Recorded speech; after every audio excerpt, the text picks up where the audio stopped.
The name of this book, the book is already available. Protecting and Serving a Resentful Nation by Dr. Rufus O. Jimerson. That's Rufus, O for middle initial, J as in John, Imerson. That's in Amazon.com under books. The purpose of this book is to describe the many heroic sacrifices made by African Americans in protecting and serving the nation from its enemies. These acts of valor are made for a nation that was structurally resentful against African Americans until the triumph of the Civil Rights Movement. Black veterans of the World War II were intricately involved in the leadership and the sacrifices made to end Jim Crow and its functionally separate and unequal inferior treatment of blacks. These veterans of the fight abroad and at home are highlighted, including service medals awarded and those worthy but not yet acknowledged for the highest honors.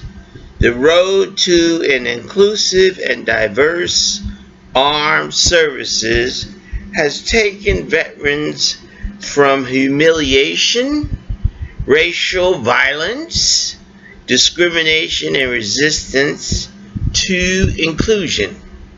This inclusiveness is not finite, as their involvement is now being threatened by disproportionate downsizing and displacement by a private army. Therefore, the struggle that has cost the lives and the livelihood of so many black veterans in the past are being challenged, along with gains incurred by the civil rights movement, like voters' rights. Racial resentment has not been erased. It is subtle rather than overt as it was in Jim Crow America. Now, I'm going to show you some of the images that are included in the book. This is Dory Miller, our first major hero of World War II. He received the Navy Cross for saving the shipmates, particularly the captain, in Pearl Harbor.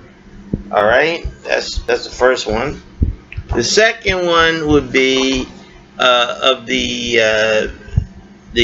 tank battalion, the 761st Battalion, that turned the tide at the Battle of the Bulge and led the American forces into Germany and Eastern Europe. This is the support group, the Red Ball Express. My father was a member, my late father, and they supplied the weapons, the petroleum, the food supplies, everything that was needed for the long trek into Germany. They took casualties. He was wounded. He just passed it at almost 91 years old. Amazing. Anyway, you can see that their service, and they're working on trucks and everything that we're doing it. They brought back dead bodies, which is really rough. So it's pretty tough. Here is one of the major heroes of the that battalion, that 761st Battalion. His name is Ruben Rivera. He received the Medal of Honor. And look, he was killed. And most of the people get the Medal of Honor killed or something. But they received the medal by actually saving other people in their group, saving other servicemen, sacrificing their lives for them. And here is the German jet that attacked the troops and the Red Ball Express and anything that was allied. And it was shot down by a Tuskegee airman. And I'm going to show you the Tuskegee just passed away.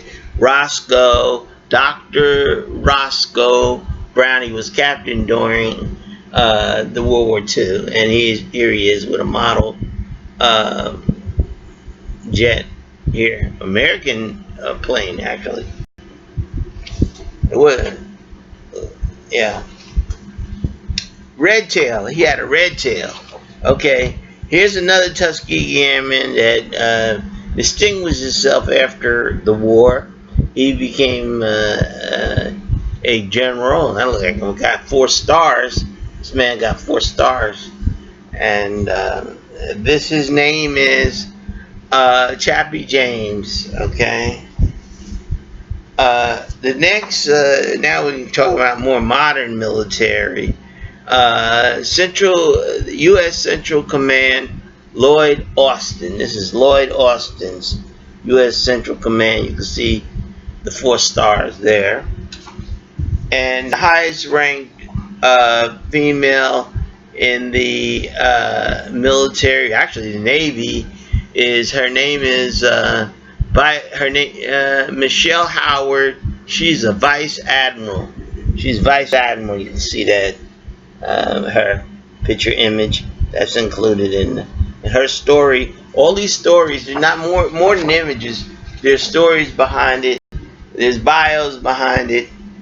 And after World War II, they became active in the veterans became active in the civil rights movement.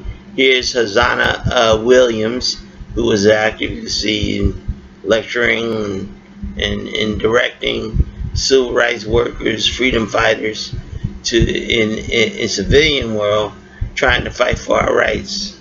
Okay.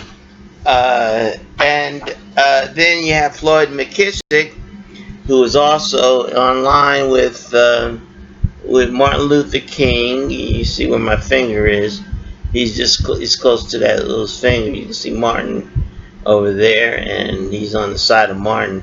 He'd be on the left side of Martin, I believe. Okay, so you see him, and they're fighting for the rights of workers, and they're fighting for our civil rights. All right, and last but not least, he's still fighting for. He's fought over 20 years. I think he's more than that, but it might be going on 40 decades. This is Charlie Rango. He received a Purple Heart in the Korean War for valor. His distinguished service, and he's been fighting as a congressman. He's up in about 80s now, and he's still fighting for our rights and preserve our civil rights, etc. A little bit more about the book. Again, the name of this book is called Protect and Serve a Resentful Nation. It acknowledges the veterans of World War II, right on through from World War I to II, and Korean War, Vietnam, right up to the modern military. All their medals for honor, Purple Hearts, and Distinguished Service, who received what, examined, and this whole issue of inclusiveness and the future of such in the military. Thank you.